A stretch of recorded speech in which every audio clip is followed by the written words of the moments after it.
अस्सलाम वालेकुम नाज़रीन, आज वो साइफ़र लीक हो गया है जिसका हमेशा से चर्चा रहा था। ये ख़बर उन लोगों के लिए है जो पाकिस्तान की पॉलिटिक्स को समझते भी हैं और पाकिस्तान की पॉलिटिक्स पे नज़र रखते हैं। इसके साथ साथ दोस्तों ईरान ने अपना एक नया जवाब जमा करा दिया है और उम्मीद की जा रही है कि इस पे शायद अमेरिका मान जाएगा। लेकिन मैंने आपको कल के व्लॉग में बताया था कि ईरान जानबूझकर डील नहीं करना चाहता क्योंकि जंग उसको फ़िलहाल फ़ायदा दे रही है। सबसे पहले जो लोग हमें भारत से पाकिस्तान से देख रहे हैं उनके लिए यह खबर है कि पाकिस्तान में जो 2022 में इतनी बड़ी तब्दीली आई थी वो तब्दीली सिर्फ पाकिस्तान की हद तक कंटेन्ड नहीं रही। उस तब्दीली ने इस वक्त असर दिखाना शुरू किया जब अमेरिका इसराइल ने मिलकर ईरान पे हमला किया था और जो पाकिस्तान का किरदार है बेसिकली वो उसी तब्दीली के नतीजे की वजह से है। ये कहना है दुनिया भर के क्रेडिबल एनालिस्ट का। आज एक डॉक्यूमेंट लीक होता है, ड्रॉप साइट ने लीक किया। ये वो वेबसाइट है जिसका अक्सर मैं अपने व्लॉग्स में जिक्र भी करता हूँ, मैं अक्सर खबरें वहाँ से कोट भी करता हूँ। इसको बहुत क्रेडिबल समझा जाता है। ये जो लीक है ये प्राइम मिनिस्टर ऑफिस से नहीं हुई है। ड्रॉप साइट के एग्जैक्ट अल्फाज में उसमें क्या कहा गया है, वो साइफर क्या है, उस साइफर के मंदरजात क्या है, मैं आपके सामने रखूंगा। दोस्तों एक डिस्क्लेमर दे दूं कि किसी को टारगेट करना मकसद नहीं है। एज अ रिपोर्टर मैं आप तक सिर्फ खबर पहुंचा रहा हूं जो इस वक्त मंजर आम पे आई है। The redactions next to the addressees list at the end of the cipher are significant. They point both to the source of the leak and to who was not the source. अभी आपने मेरे साथ रहना है दोस्तों। इस leak के बारे में खुद ड्रॉप साइट बता रहा है कि मुझे ये लीक किसने दी है और अब आप जान के हैरान रह जाएंगे। मैं दोबारा कह रहा हूं, प्राइम मिनिस्टर ऑफिस ने नहीं दी है। साइफर कहाँ होना चाहिए? फॉरेन ऑफिस में होना चाहिए या प्राइम मिनिस्टर ऑफिस में होना चाहिए? इन दोनों जगहों से नहीं आया है। आगे सुनिए क्या कहता है। वो कहता है contrary to some speculations the copy released by drop site did not originate from the prime minister office. यानी कुछ लोग ये ख्याल कर रहे हैं कि जो हमने खबर लीक की है और साथ में जो साइफर की कॉपी लीक की है वो प्राइम मिनिस्टर ऑफिस से आई। वो कहता है नहीं, it came from with in the Pakistani military from an individual with the direction of the country's leadership। ये हमें फौज के अंदर से किसी ने भेजी है वो साइफर, और उस इंसान ने विद एन इंडिविजुअल, इसका मतलब है कोई एक इंसान है जो डिल्यूजनल है with the direction of the countries leadership. मुल्क जिस सिमत में जा रहा है उसको लेकर के वो परेशान है, इसलिए उसने हमें भेजी है। डिल्यूजनड विद द डायरेक्शन, वो लीडरशिप की मौजूदा सिमत से मायूस है वो आदमी और वो मिलिट्री के अंदर से है। ये कहना है ड्रॉप साइट का। मैं अपने से कुछ ऐड नहीं कर रहा। ड्रॉप साइट का जो ट्वीट है वो आपके सामने स्क्रीन पे आ चुका है, आप खुद भी इसको देख सकते हैं। तो आइए नाजरीन शुरू करते हैं। अब नाजरीन सबसे पहले डॉक्यूमेंट को समझिए। ये पहली बार पूरी तरह रिलीज हुआ है 7 मार्च 2022 की तारीख याद कीजिए। From Pakistani ambassador Washington Asad Majeed Khan to किसको? Foreign secretary Islamabad. क्लासिफिकेशन क्या है? सीक्रेट, नो सर्कुलेशन, उस वक्त ये कहा गया था। अच्छा, अब मीटिंग में कौन कौन है? जिस मीटिंग के मिनट्स या जिस मीटिंग की ब्रीफिंग इस साइफर में दी गई है उसमें कौन कौन है? अमेरिका की साइड से assistant secretary of state Donald लू है। पाकिस्तान की साइड से एम्बेसडर असद मजीद खान है। डोनाल्ड लू ने क्या कहा? वो कहता है, इस साइफर में लिखा हुआ है, मैं पूरा पढ़ नहीं सकता, इसके कुछ मंदरजात आपके सामने रखूंगा। वो कहता है I think if the no confidence vote against the prime minister succeeds, अगर प्राइम मिनिस्टर इमरान खान के खिलाफ अदम एतमाद कामयाब हो जाता है, all will be forgiven in Washington because the Russia visit is being looked at as a decision by the prime minister. जो कुछ पाकिस्तान के पल्ले है वो माफ कर दिया जाएगा। पाकिस्तान को वाशिंगटन माफ कर देगा। क्यों? क्योंकि जो प्राइम मिनिस्टर का रूस का दौरा था, लगता यह है कि यह प्राइम मिनिस्टर इमरान खान का खुद का फैसला था। Otherwise I think it will be tough going ahead. इसके अलावा अगर ऐसा नहीं होता, अगर अदम एतमाद कामयाब नहीं होती है तो फिर हमारा आगे चलना बड़ा मुश्किल हो जाएगा। दोस्तों इमरान खान ने यही दावा किया था जब उनको निकाला गया था कि ये साइफर भेजकर, इस साइफर का मतलब ये था कि अमेरिका ने साजिश रची है और पाकिस्तान में कुछ लोगों को अपने साथ मिला के मेरी हुकूमत को खात्मा किया है। ऑल विल बी फॉरगिवन, सब माफ हो जाएगा। अच्छा, लू ने मजीद क्या कहा? इसी साइफर के अंदर लिखा है जो लीक हुआ है। कहता I can not tell how this will be seen by Europe but I suspect their reaction will be similar. वो कहता है मैं ये नहीं कह सकता कि यूरोप इसको किस निगाह से देखेगा, किसको, इमरान खान के रूस जाने को, लेकिन वो कहता है कि मुझे लगता है कि रूस यूरोप भी ऐसे ही देखेगा जैसे हम देख रहे हैं। Honestly I think isolation of the prime minister will become very strong from the Europe and United states. और मुझे लगता है कि प्राइम मिनिस्टर इमरान खान बहुत जल्द तनहा हो जाएगा, ना उसको यूरोप का साथ मिलेगा ना उसको अमेरिका का साथ मिलेगा, अकेला कर दिया जाएगा। अब डॉक्यूमेंट का सबसे अहम हिस्सा, एम्बेसडर का खुद का असेसमेंट, उस एम्बेसडर का अपना तजिया। पैराग्राफ नंबर 11 आपके सामने आ चुका है, आप खुद भी पढ़ सकते हैं। वो कहता है Don could not have conveyed such a strong demarche without the express approval of the White House। Donald लू जो है वो इतना सख्त बयान कि हम सब माफ कर देंगे अगर आप अदम एतमाद कामयाब कर देते हो, वो कभी ना देता अगर उसको व्हाइट हाउस का अप्रूवल हासिल ना होता। आपको याद है जिन दिनों में ये साइफर आया था, पहले तो साइफर को मानने से इनकार किया गया, फिर जब माना गया तो कहा गया कि ये अमेरिका का नहीं, ये एक इंडिविजुअल का, एक इनफरादी शख्स का अपना ओपिनियन है, डोनाल्ड लू का। आगे वो कहता है खुद, अब मैं आपको पाकिस्तानी एम्बेसडर का अपना असेसमेंट बता रहा हूं। आगे वो कहता है to which he referred repeatedly, और बार बार डोनाल्ड लू कहता रहा कि ये मेरे खुद का कहना नहीं है, ये मेरे खुद का बयान नहीं है, ये व्हाइट हाउस की इसमें सहमति शामिल है। Clearly Dawn spoke out of और turn on Pakistan internal political process. Dawn जो है वो बिला वजह मदाखलत कर रहा था पाकिस्तान के अंदरूनी मामलात में। मदाखलत, आप समझ रहे हैं, ये लफ्ज इस्तेमाल हो रहा है यहां पे। We need to seriously reflect on this and consider making an appropriate demarche to the US charge the affairs in Islamabad. आगे खुद पाकिस्तानी एम्बेसडर अपनी हुकूमत को मशवरा दे रहा है कि हमें इसको संजीदगी से लेना चाहिए। किसको?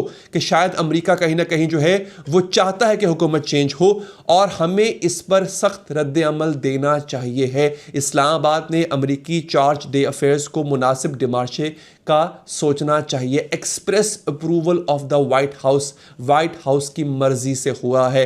आपका खुद का एम्बेसडर कह रहा है, ये डोनाल्ड लू का खुद का काम नहीं है, इसमें व्हाइट हाउस की पॉलिसी शामिल है। अब जरा टाइमलाइन देखिए दोस्तों।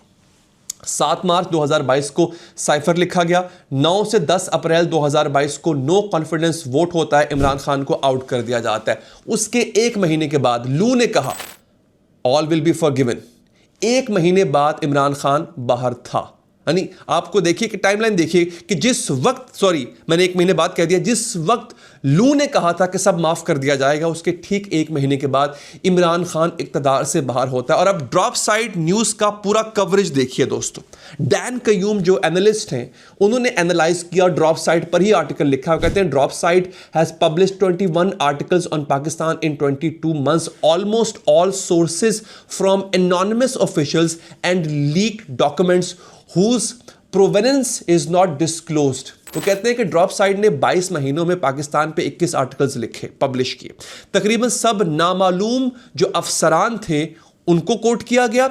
जितने भी लीक डॉक्यूमेंट हैं उसका सोर्स नहीं बताया गया, जिनकी असल जगह नहीं बताई गई। लेकिन अहम बात क्या है दोस्तों, ये आर्टिकल लिखा गया है from mutual suspicion to political embrace. पूरा पैटर्न बताता है। वो कैसे बताता है दोस्तों? ड्रॉप साइड के मुताबिक इमरान खान के बाद की गवर्नमेंट ने क्या क्या दिया।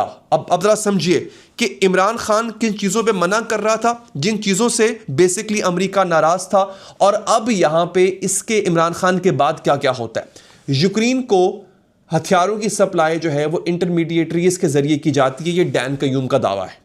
2024 इलेक्शंस में रिगिंग की जाती है, जिसमें वेस्टर्न क्रिटिसिज्म कम से कम था, ये भी डैन कयूम का दावा है। सीपेक प्रोजेक्ट्स डिले किए जाते हैं, चाइना से दूरी इख्तियार की जाती है अमेरिका के कहने पे, डैन कयूम का दावा है। सऊदी अरब के साथ डिफेंस पैक्ट साइन होता है और यूएस ईरान टॉक्स में पाकिस्तान एक उभरता हुआ सालिस बन के सामने आता है। The military sideline Khan to repair and strengthen ties with Washington. Dan Qayyum का दावा यह है कि पाकिस्तान की इस्टेब्लिशमेंट ने जो है वो खान को साइडलाइन किया, खान को एक तरफ किया और वॉशिंगटन के साथ उन्होंने अपने ताल्लुकात को पहले की निस्बत बेहतर किया, जो खान के दौर में काफ़ी हद तक ख़राब हो गए थे। अब आज ड्रॉप साइड के मुताबिक ड्रॉप साइट लिखता है, Trump privately urge Pakistan army chief field marshal Asim Munir to resolve Khan's detention during discussions last year. ये बहुत बड़ा दावा है। खुद ड्रॉप साइट कह रहा है कि ट्रंप ने प्राइवेटली ये जोर दिया है फील्ड मार्शल आसिम मुनीर साहब को कि वो खान साहब की जो कैद का मामला है उसको सॉल्व करें, उसको हल करें, रिजॉल्व करने को कहा जा रहा है, लेकिन अभी तक वो रिजॉल्व हुआ नहीं और अब पाकिस्तान ईरान जंग में अमेरिका का मीडिएटर है दोस्तों। तो ये एक बहुत ही अहम सूरत हाल है जो कि ड्रॉप साइट ने, और न जाने मेरे लिए बड़ा ये अचंभे की बात है कि जिस वक्त पाकिस्तान, आप नोट करें कि एक ऐसे एरिना में खड़ा है जहां पर उसकी पहुंच अमेरिका तक है, चाइना तक है, पाकिस्तान पूरी दुनिया में अपनी डिप्लोमेटिक एफर्ट्स के लिए जाना जा रहा है, ऐसे में ड्रॉप साइट का इस तरह ये साइफर लीक करना, बल्कि उससे भी अगर चले जाएं हम थोड़ा सा और डीप चले जाएं तो ड्रॉप साइट का ये दावा करना कि मुझे ये डॉक्यूमेंट किसने भेजा है, और मैं आपको ऊपर बता चुका हूं दोस्तों कि ड्रॉप साइट के दावे के मुताबिक ये डॉक्यूमेंट उसको प्राइम मिनिस्टर ऑफिस से नहीं भेजा, फॉरेन ऑफिस से नहीं भेजा गया, बल्कि वहां से भेजा गया है जहां से ये लीस्ट एक्सपेक्टेड था। अब मैं आपको लेके आता हूं नाज़रीन ईरान की तरफ। तस्नीम न्यूज़ एजेंसी, उन्होंने दावा किया, ये एक और बड़ी खबर है दोस्तों, एक और डेवलपमेंट बड़ी होने जा रही है। Iran has submitted a revised 14 point proposal through the Pakistani mediator. Iran ने एक रिवाइज किया हुआ, दोबारा से उस पर नजरसानी किया हुआ 14 नुकाती प्रपोजल भेज दिया है, पाकिस्तान के हवाले किया है। पाकिस्तान ये प्रपोजल अमेरिका के हवाले करने जा रहा है और आगे पर्शियन गल्फ स्ट्रेट अथॉरिटी ने अपना ऑफिशियल एक्स अकाउंट लॉन्च कर दिया गया है। हुर्मुज़ स्ट्रेट अब ऑफिशियली ट्विटर पर है। इसका मतलब पता है क्या है कि बेसिकली ईरान ने बहरे हुर्मुज़ को इंस्टीट्यूशनलाइज कर दिया है। उसने बहरे हुर्मुज़ को एक इदारा बना दिया है, और एक ऐसा इदारा जो ईरान के कंट्रोल में है। मतलब ईरान ने मैसेज दे दिया कि परमानेंट। अब ज़रा समझिए कि ईरान अपने शराइत को रिवाइज भी कर रहा है, उसने अमेरिका को मजीद 14 पॉइंट्स भेजे हैं रिवाइज करके, नजर सानी शुदा, मगर आज ही की तारीख में वो हुर्मुज़ का एक ट्विटर अकाउंट भी बना रहा है। यानी वो ये कह रहा है कि अब ये सिर्फ एक गुजरगाह नहीं है, ये अब हमारा इदारा है। तो ये जो मैसेजिंग ईरान की तरफ से जा रही है बड़ी मजबूत जा रही है दोस्तों। और यहां पर बड़ी अहम बात मैं करने जा रहा हूं आपके सामने। रॉबर्ट गेट्स, ये former US secretary of defence हैं और ये फॉर्मर सीआईए डायरेक्टर भी हैं। इन्होंने सीबीएस पे आके फेस द नेशन एक प्रोग्राम है, उस पर एक इंटरव्यू दिया। अब यहां पर वो कली खोलने जा रहा है नेतन्याहू की और अमेरिका की दोस्तों, खुद इनका अपना आदमी। रॉबर्ट गेट्स कहता है कि उसने इंटरव्यू दिया कि नेतन्याहू टोल्ड मी इन जुलाई 2009, नेतन्याहू ने मुझे जुलाई 2009 की बात कर रहा है, that Iranian regime was fragile and would crumble at the first attack, के ईरानी जो रिजीम है वो इतनी कमज़ोर हो गई है कि पहले हमले में ही वो तितर बितर हो जाएगी, गिर के रह जाएगी दोस्तों। आगे secretary of state Robert Gates कहता है कि I told him that he was dead wrong. वो बहुत गलत असेसमेंट कर रहा है। कहता है मैंने नेतन्याहू से कहा गलत सोच रहे हो तुम, that he was underestimating the resilience of the Iranians। वो ईरानियों की resilience, उनके हौसले को अंडर एस्टिमेट कर रहा है। डेड रॉन्ग है, बिल्कुल गलत है।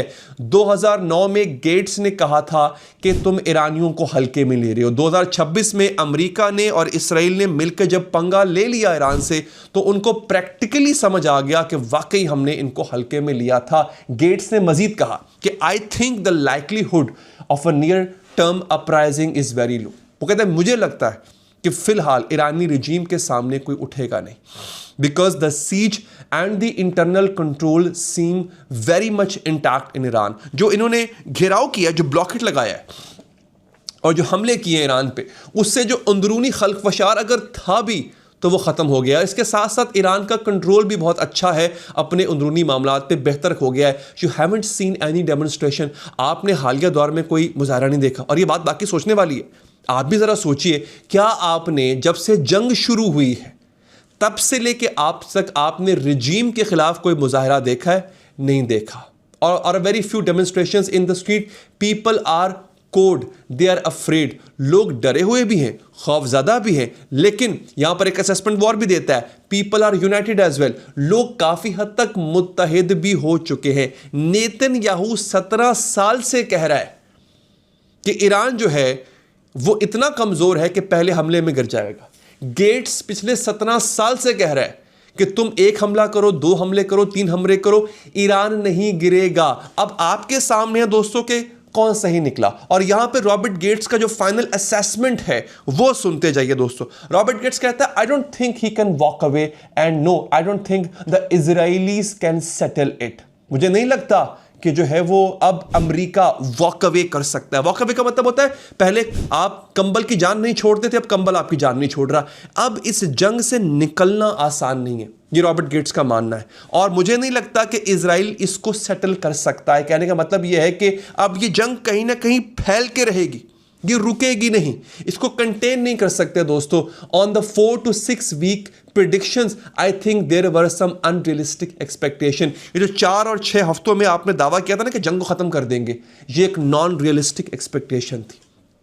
ये इसका कोई हकीकत से ताल्लुक दोस्तों नहीं था। ये खुद इनका सेक्रेटरी ऑफ स्टेट कह रहा है और मैं आपको मुतादिद बार बता चुका हूं कि यही हकीकतें ईरान खुद भी जानता है। और मैंने पिछले व्लॉग में जो कि बहुत आपने सुना, बहुत देखा आपने, उसमें मैंने आपको बताया था कि ईरान को इस बात का अदराक है, इसीलिए वो डील नहीं कर रहा, क्योंकि वो जितना इसको लंबा करेगा उतनी सिचुएशन अमेरिका के लिए ख़राब होगी। क्यों? देखिए, याद रखिए, जो ब्लॉकेड लगा हुआ है ये मिलियंस ऑफ डॉलर्स रोज़ाना खर्च करवाता है अमेरिका के। ब्लॉकेड की वजह से और बैर हरमुज़ के बंद होने की वजह से पूरी दुनिया का अरबों डॉलर्स का नुकसान होता है, तेल की कीमतें ऊपर जाती हैं। अब गरीब को तो पहले ही, वो तो गरीब था, लुटा हुआ था। जो अमीर होते हैं, जो बड़े मुल्क होते हैं, जिनका कारोबार, जिनकी मईशत, जिनकी टेक्नोलॉजी तेल पे चलती है, तेल की कीमतों का ऊपर आना नीचे आना इफेक्ट करता है, उन मुल्कों की पैदावारी सलाहियत कम होने लगती है, उन मुल्कों का ग्राफ कम होने लगता है, उन मुल्कों को नुकसान पहुंचने लगता है दोस्तों। तो ईरान के पास जो सबसे बड़ा हथियार इस वक्त है नाज़रीन, वो है वक्त। और वक्त उसके पास बहुत है, इसलिए वो इस पूरे तनाज़े को खींचता चला जा रहा है। और अब आखिर में कनेक्शन समझिए नाज़रीन, इमरान खान रशिया के साथ न्यूट्रल था, अमेरिका इससे नाखुश था। ऑल विल बी फॉरगिवन, सब माफ़ कर दिया जाएगा। अगर इमरान आउट हो जाए तो फिर सब माफ़ हो जाएगा, इसने कहा था एब्सोल्युटली नॉट। उसके बाद इमरान खान को बाहर निकाल दिया जाता है और फिर जो नई गवर्नमेंट आती है, आप देखते हैं कि कैसे डोनाल्ड ट्रंप नई हुकूमत की तारीफ़ें करता है, पाकिस्तान की तारीफ़ें करता है। मैं ये नहीं कहूँगा अच्छा हुआ बुरा हुआ, ये फ़ैसला आप लोगों ने करना है कि जो नई हुकूमत आती है या जो नई रजीम पाकिस्तान में आती है, क्या उसने पाकिस्तान को वो मकाम दिलाया जो पाकिस्तान डिज़र्व करता है, या इमरान खान जो एब्सोल्युटली नॉट कह रहा था वो पाकिस्तान के हक़ में बेहतर था। नाज़रीन, ये फ़ैसला मेरे हक़ में नहीं है, ये आपके हक़ में। लेकिन एक बात तो साबित हो जाती है कि जो कुछ हुआ ये इत्तफाक नहीं था, ये सब कुछ प्री प्लान्ड था। और जो अब हो रहा है ये उसी प्लानिंग का काफ़ी हद तक नतीजा है। सही हो रहा है, गलत हो रहा है, मैं ये फ़ैसला नहीं करूँगा। कमेंट बॉक्स में आप लोगों ने इस फैसले पर अपनी राय देनी है, रोशनी डालनी है दोस्तों। आप लोगों की राय मेरे लिए सिर्फ कमेंट नहीं होते बल्कि अपने आप में एक तज़िया होता है दोस्तों। अगर आप चैनल को सब्सक्राइब करेंगे इससे हमारी हौसला अफजाई होगी दोस्तों। इस वीडियो के बाद आप भी समझेंगे कि किस तरह से सिचुएशन जो है वो तब्दील हुई। आप भी जब बहस करेंगे तो आई एम श्योर आपके, या किसी से बात करेंगे पॉलिटिक्स के ऊपर, इंटरनेशनल पॉलिटिक्स के ऊपर, तो आपके नॉलेज में भी इजाफा होगा दोस्तों। अपना बहुत बहुत ख्याल रखिए। और हाँ, अगर आप फेसबुक पे मुझसे लाइव बात करना चाहते हैं तो फेसबुक पेज को सिर्फ फॉलो नहीं करना, सब्सक्राइब भी करना है, वहाँ पर मैं लाइव कॉल्स लेता हूँ। अपना ख्याल रखिए नाज़रीन, अल्लाह निगहबान।